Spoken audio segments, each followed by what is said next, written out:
Hello बच्चों, today we will start with a new chapter of accounts.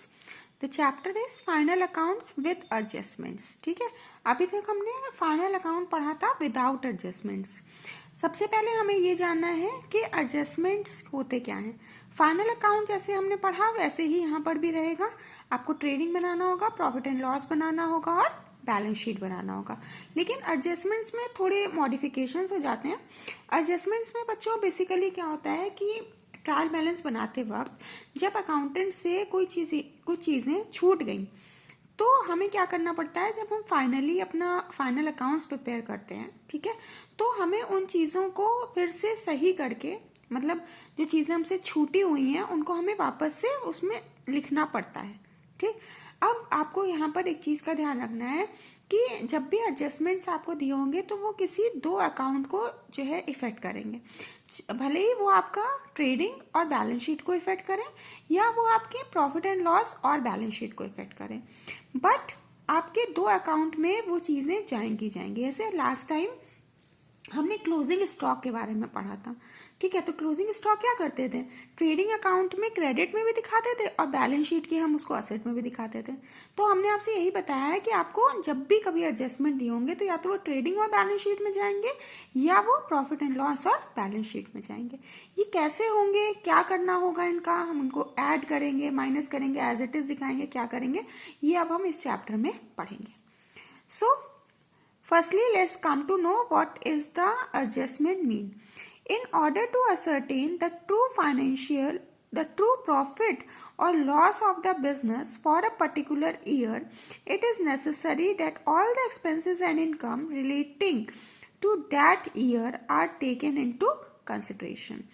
True profit और loss निकालने के लिए एक पर्टिकुलर ईयर, एक फाइनेंशियल ईयर में ये बहुत ज़्यादा ज़रूरी होता है कि उससे रिलेटेड जितने भी एक्सपेंसेस और जितनी भी इनकम्स हैं उनको अपने जो है अकाउंट्स में कंसिडरेशन दी जाए या उनको कंसिडर किया जाए.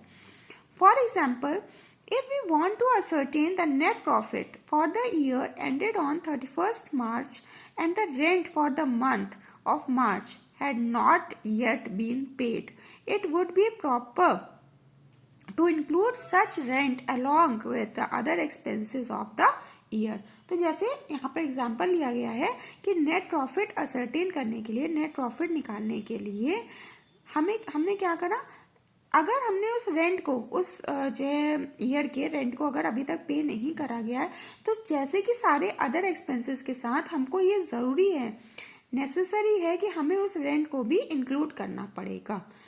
भले ही हमने उसको पे करा था, नहीं करा था, हम भूल गए थे, वो सब सेकेंडरी चीज़ है, लेकिन हमें उसको पे करना है. ठीक है, तो करना है मतलब वो आपका जो है प्रॉफिट एंड लॉस का पार्ट होगा ही होगा. रेंट आपका कहाँ जाता है, रेंट आपके प्रॉफिट एंड लॉस में जाता है. ठीक है, तो वो आपको लिखना पड़ेगा, भले ही आपने उसको पे नहीं किया या आपने उसको ऑलरेडी पे कर दिया, that is a secondary thing, लेकिन बाकी सारे एक्सपेंसेस के साथ आप उसको भी इंक्लूड करेंगे ही करेंगे अपना जो है प्रॉफिट कैलकुलेट करने के लिए. Similarly, it often happens that certain incomes like interest, dividend, commission, etc. are earned but not received during the year. तो कभी कभी क्या होता है, इसी तरह एक्सपेंसेस की तरह अगर देखें तो कई सारी इनकम्स होती हैं जो कि हमने अर्न तो करी लेकिन हमने इस साल में उनको रिसीव नहीं करा. Adjustment of such incomes must be made in the current year itself.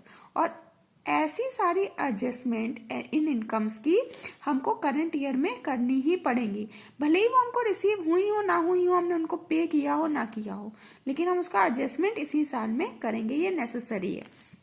So that the profit and loss account may disclose the current amount of net profit or loss and the balance sheet may present the true financial position of the business. ये इसलिए करना जरूरी होता है ताकि profit and loss हमें सही मिल सके और बैलेंस शीट अपनी सही फाइनेंशियल पोजीशन हमको दिखा सके. ठीक है, simply stated, while preparing final account it must be deducted whether there is a transaction. मतलब अगर ये पूरी बात को हम शॉर्ट करें तो सिंपल लैंग्वेज में फाइनल अकाउंट्स में इन सारे ट्रांजैक्शन को हमको डिटेक्ट करना है which has been omitted to be recorded in the books. ठीक है, जो हमारी बुक्स में रिकॉर्ड करने से छूट गई और which has been wrongly recorded in the books, या हमने उनको अपने अकाउंट्स बुक में गलत रिकॉर्ड कर दिया, ट्रायल बैलेंस में गलत रिकॉर्ड कर दिया, of which only one aspect has been recorded in the books, या केवल एक ही एस्पेक्ट हमने उसका रिकॉर्ड किया, मतलब जैसे हमने वेजेस रिकॉर्ड किया, सैलरी रिकॉर्ड किया, लेकिन हमें ये नहीं लिखा कि वो जो है पे करी गई नहीं करी गई। ऐसी बहुत सारी चीजें, इनका सिर्फ एक ही एस्पेक्ट हमने रिकॉर्ड करा, दूसरा हमने भूल गए।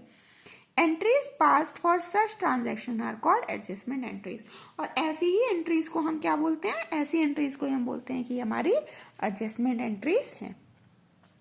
ऑब्जेक्ट्स और necessity of adjustment, first to ascertain the true profit और लॉस ऑफ द बिजनेस। तो क्या क्या जरूरतें होती हैं एडजस्टमेंट करने की, हमें जो है एडजस्टमेंट करनी पड़ती है ताकि हमको ट्रू प्रॉफिट और लॉस पता चल सके अपने फाइनेंशियल ईयर का। Second, to ascertain the true financial position of the business, balance sheet में आपकी ट्रू फाइनेंशियल पोजीशन पता चल सके, ठीक है, आपके बिजनेस की। Third, to make a record of the transactions omitted from the books, उन ट्रांजैक्शंस का रिकॉर्ड मेंटेन करना जो छूट गए हैं रिकॉर्ड करने से। To rectify the errors committed in the books of accounts, ऐसी गलतियों को ढूंढना जो कि हमारी अकाउंट्स की बुक में हुई हैं, और उन गलतियों को ढूंढ करके उनको सही भी करना। रेक्टिफिकेशन ऑफ एरर्स में आप ये पढ़ चुके हैं। To make a record of such expenses which have accrued but not been paid, और ऐसे एक्सपेंसेस का रिकॉर्ड मेंटेन करना जो कि हुए थे, वो एक्सपेंसेस हुए तो थे इस ईयर में लेकिन अभी तक उनको पे नहीं किया गया। To make a record of such incomes which have accrued but not been received, ऐसी इनकम्स को भी रिकॉर्ड करना जो कि आपने अर्न तो करी लेकिन आपने करंट ईयर में उसको रिसीव नहीं किया, ठीक। या to provide the depreciation and other provisions, और हमें डेप्रिसिएशन और उससे रिलेटेड या और जितने प्रोविजंस है उनको मेंटेन करना, उनको बनाना। तो इन सारी चीज़ों के लिए आपको एडजस्टमेंट करने पड़ते हैं, ठीक है। अब नेक्स्ट हमें बताया गया इंपॉर्टेंट एडजस्टमेंट। अब कुछ इंपॉर्टेंट एडजस्टमेंट्स होते हैं जैसे क्लोजिंग स्टॉक। तो क्लोजिंग स्टॉक आपका कहाँ कहाँ जाता है, ये आपका जाता है ट्रेडिंग में, क्रेडिट साइड में, और असेट्स में जाता है, ठीक है, बैलेंस शीट में। आउटस्टैंडिंग एक्सपेंसेस, अब आउटस्टैंडिंग एक्सपेंसेस हमारे डायरेक्ट भी हो सकते हैं, इनडायरेक्ट भी हो सकते हैं, वेजेस भी हो सकता है और सैलरी भी हो सकता है। तो जितने आउटस्टैंडिंग एक्सपेंस का क्या मतलब है, आपने इस जो है एक्सपेंस को देना था अमाउंट और आपने नहीं दिया, मतलब खर्चे का अमाउंट आपको देना था और आपने नहीं दिया, तो वो क्या होगा, वो उस एक्सपेंस में जा करके ऐड हो जाएगा।